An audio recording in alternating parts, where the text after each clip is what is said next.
Do good, Maverick O'Hare.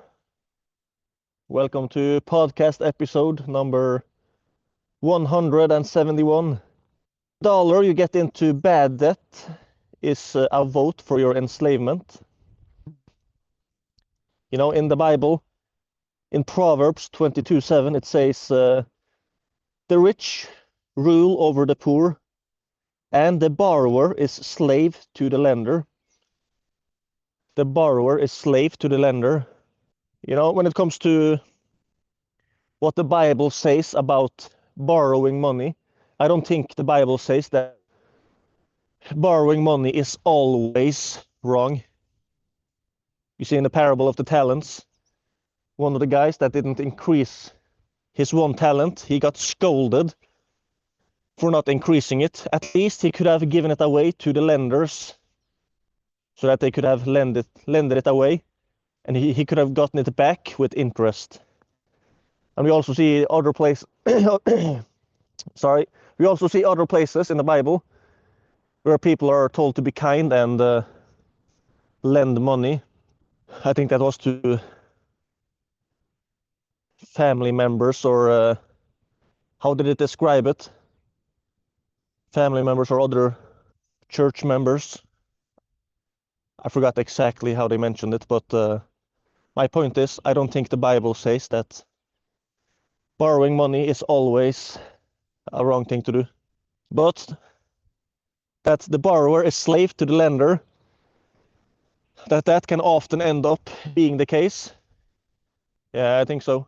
Bad debt. Is there such a thing as good debt? I think so. Robert Kiyosaki, in his book Rich Dad Poor Dad, talks a lot about the differences between good debt and bad debt. And roughly explained, bad debt is things that you're buying that are costing you money every month. And good debt is things that you're using to buy things that are generating an income every month. That also has to do with liabilities versus assets. Liabilities is something that, roughly explained, it's something that costs you money every month, even if it goes up in price, or even if it goes up in value. If it costs you money every month, taking money out of your pocket every month, for example, a house that you buy to live in yourself, it might increase in value, but it's costing you money every month. Okay, then it is a liability. An asset is something that you buy or build or create that generates an income, usually every month. For example, a house that you buy and you rent it out, and if it's generating a profit for you every month, okay, then it is an asset.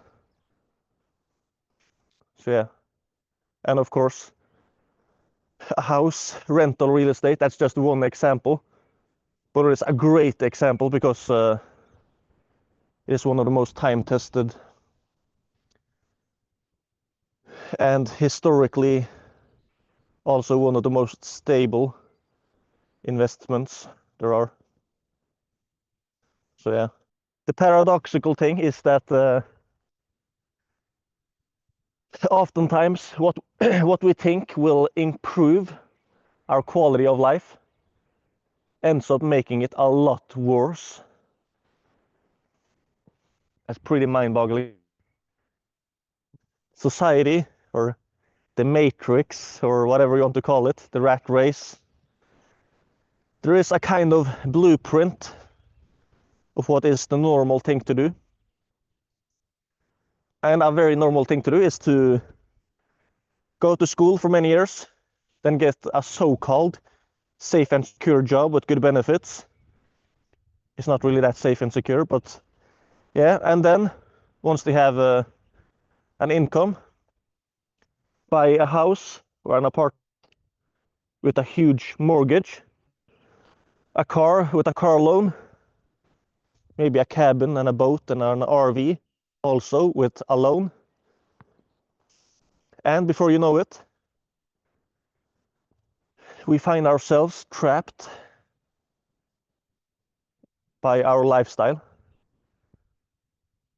Or, yeah, you might call it like MJ DeMarco calls it in The Millionaire Fast Lane. His famous book, he calls it the lifestyle imprisonment. And that's very much the case for a lot of people. So what's oftentimes done is that we are buying ourselves less freedom. That's one thing. But also the opportunity cost. All the opportunities that you cannot act on because you're so burdened by a big mortgage and loans that there's a lot of other things you can't do because of it. And one of my main points with this podcast episode as well is that if we have a lot of loans and mortgages, the escape from the matrix or the 9-to-5 rat race becomes even harder.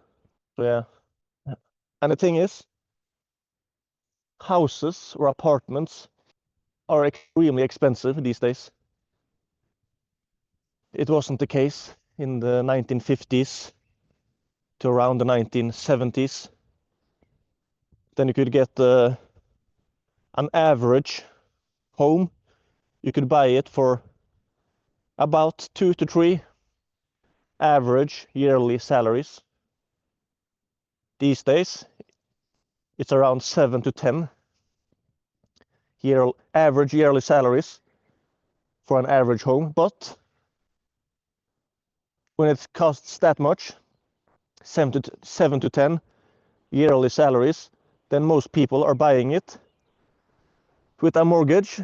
And when you calculate the cost of the interest payments as well, then the price is actually more like 15 to 22 average yearly salaries to pay for the average home, house or apartment, So that's a pretty crazy thing these days. Look at this view for those of you watching the video version. But yeah, avoiding bad debt and focusing on building, creating, and buying assets instead of liabilities. I guess that's the main point of this podcast episode. But yeah, when it comes to getting out of bad debt, the path that is usually advised, it seems to be like, yeah, live extremely frugally and pay off as much as you can of your loans while you live as cheaply as you can. Avoid unnecessary expenses, things like that. And yeah, but the thing that a lot of these so-called financial experts seem to not really focusing on almost at all is income. Hey, making is important as well. Yeah, it probably is. It is extremely important. And I'm not saying that it's easy, but only focusing on lowering your expenses is kind of like a scarcity mindset. I agree with it. We shouldn't be wasting money, especially when we are in situations like that. Totally agree on that. But there's a limit to how much you can save. And if the math is such that even if you didn't spend a single cent for several years and you somehow manage to pay everything that you earned, towards your loans, and it would still look bad. How long it would take you, it would still look bad. Yeah, then it's probably even an even better reason to try to make more. But yeah, the good news is that these days there's a lot of opportunities out there. There are things like the internet, social media, AI, artificial intelligence.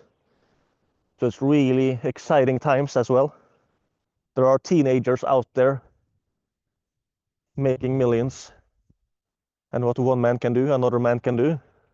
Oh, I'm in the process of building my own online education and community platform, Terrific 30. And in the future, there will be a lot of different ways to make money listed on there.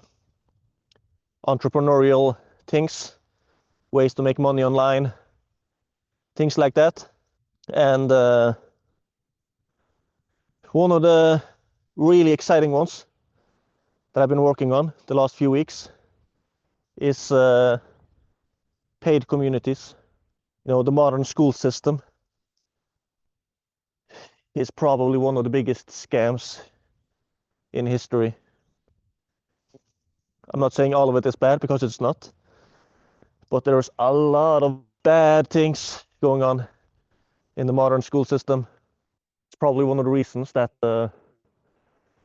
things like online courses, online education, information products are becoming more and more popular. But one thing that has often been missing to a lot of these online courses and stuff is the connection part, the network, the masterminding. With the paid communities, a lot of that can be fixed. So some paid communities are kind of like online courses on steroids, and some communities are more like online masterminds, where people are buying access to the other members instead of buying courses, that kind of stuff. And some of them are kind of like a mix between the two. But yeah, my point is, when it comes to online paid communities, it's really exciting when it comes to how much opportunities there are out there.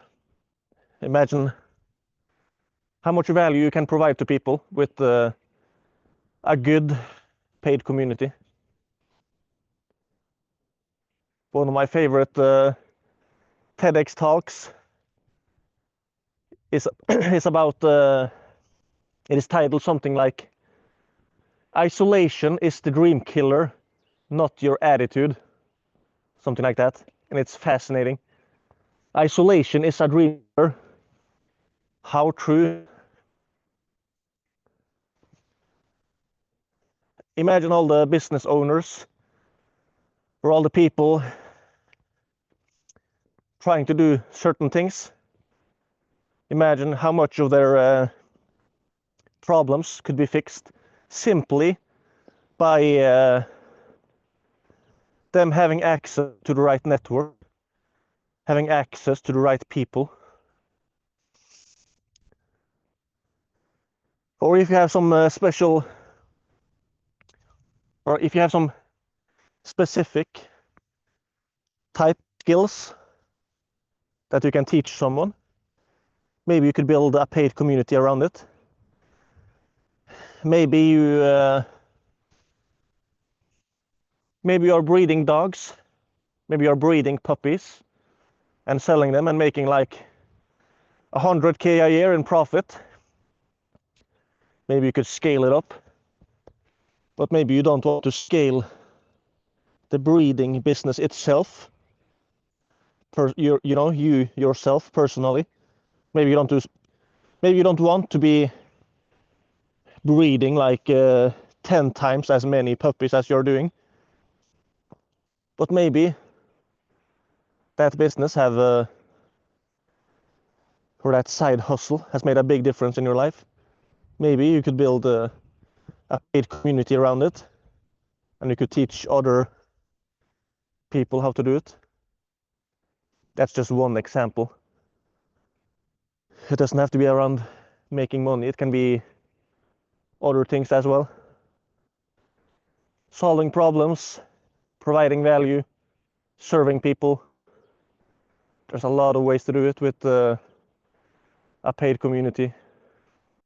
But yeah, of course, a paid community online, just one way to make money online. There's thousands of ways to make money online.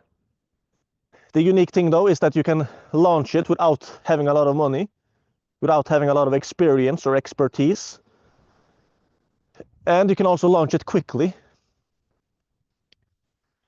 without much prior planning and preparations. Several of the people that I interviewed, from the day they launched their paid community until they made $10,000 in profit per month, several of them did it within like 2 to 3 months. Not all of them, but several of them did it. So that's pretty exciting, you know. Anyway, if you want to learn more from those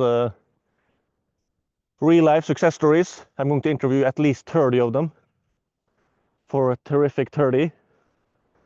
At the time of this recording, I've not interviewed all 30 yet, but a bunch of them. And it's been mind-boggling. It might be something that could be a solution for you if you're looking for a side hustle that can become a significant income, even something that can help you escape the matrix, escape the 9-to-5 rat race, and live a life of freedom. By the way, when it comes to freedom, that's another thing to keep in mind. If you are looking for an online business to start, and if you're dreaming about having a lot of freedom, if you want to escape the 9-to-5 rat race without building your own 9-to-9 rat race,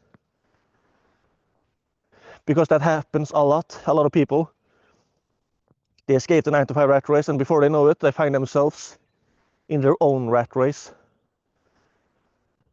So yeah, if you want to avoid that, the business model you choose has a tremendous impact on how easy, how quickly, and how realistically you will be able to run your business in the future while like 15 hours per week or something like that, if that's what you want. Me, myself, that's not what I want. But at the same time, there are periods in life where something like that would be great. And even if I don't want to work only like 4 to 15 hours per week, every week, maybe there will be a period of like a few weeks where I want to go on a vacation, work on a different project or things like that, where that could be valuable, you know. And several of the people that I interviewed about their paid community, 2 of them so far was working less than 4 hours per week on their paid community, and several of the other ones was working around like 15 hours or less per month on their paid community. My point is, the dream of freedom is possible. I'm not an expert on it. At the time of this recording, I've not even done it myself yet, but a bunch of people have done it, and a bunch of people have done it in like 2 to 3 months, or the people I interviewed. I've also seen people online that launched a paid community and made way more than $10,000 in profit in less than 30 days. I think I saw one, maybe he was a teenager. At least it was a young guy that did it. And I think I've seen something like 2 or 3 people, something like that did it in around like 1 month. But yeah, if you want to learn from those real life success stories that I've interviewed, check out communitycashcows.com. All right, take care and God bless.